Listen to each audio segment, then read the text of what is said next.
સુરતમાં કરોડોની જમીન છેતરપિંડી મામલે ઇકોસેલે વધુ એક આરોપીની ધરપકડ કરી છે.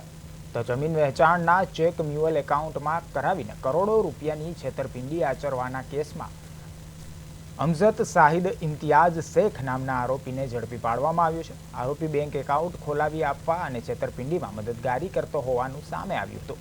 તો ફરિયાદી પાસેથી 4,81,00,000થી વધુના 2 ચેક મ્યુઅલ એકાઉન્ટમાં નખાવી આરોપીઓએ અંદાજે 2,95,00,000 રૂપિયા અન્ય બેંકોમાં ટ્રાન્સફર કરી લીધા હતા.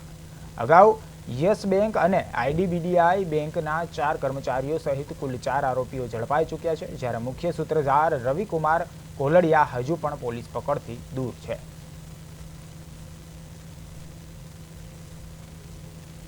શ્રી પિયુષભાઈ સાથે રવિ કોલડિયા નામના આરોપીએ તેમને જમીન અપાવી દેશે એવો વિશ્વાસ આપી અને આ જે જમીન હતી એ ફોરેનમાં વસવાટ કરતા લોકોની હતી અને તેમની સાથે વિશ્વાસ અપાવી ફરિયાદી પાસેથી 4 કરોડના ચેક લઈ લીધા અને જે મુખ્ય મૂળ માલિક હતા તેમના નામના ખોટા યસ બેંકમાં અંકલેશ્વર ખાતે ખાતા ખોલાવી અને એ ખાતામાં ફરિયાદી દ્વારા આપવામાં આવેલા ચેક જમા કરાવી અને પૈસા પોતે પોતાના અંગત ઉપયોગમાં લઈ લીધેલા, જે અનુસંધાને ગુનો દાખલ કરેલ. હાલમાં બેંકના કર્મચારીઓની પણ ધરપકડ કરેલ છે અને આરોપી રવિ કોલડિયા અને બેંકના કર્મચારીઓ વચ્ચે જે વ્યક્તિએ પોતે ગુનેગાર તરીકેની ભૂમિકા ભજવેલી છે એવા જ એક આરોપી અસમત ખાનની પણ ધરપકડ કરવામાં આવેલ છે.